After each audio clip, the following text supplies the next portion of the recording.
frankly, the jury is still out on that, because there's several trials that are being done around whether we should be freezing for all or whether we should be doing fresh transfers. In my opinion, if the patient is not hyperstimulated at all in the fresh cycle, then certainly she can attempt a fresh embryo transfer.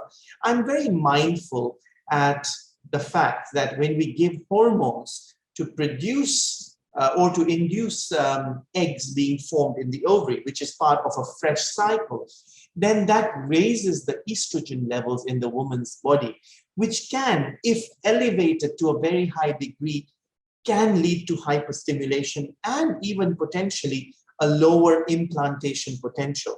And that's why the debate that in patients with a very high level of estrogen, we should not be doing a fresh embryo transfer. We should be performing a frozen embryo transfer.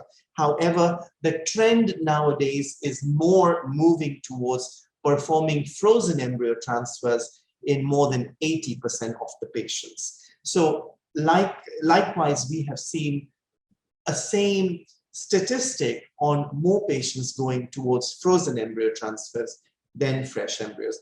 But we haven't closed the door on fresh embryo transfers.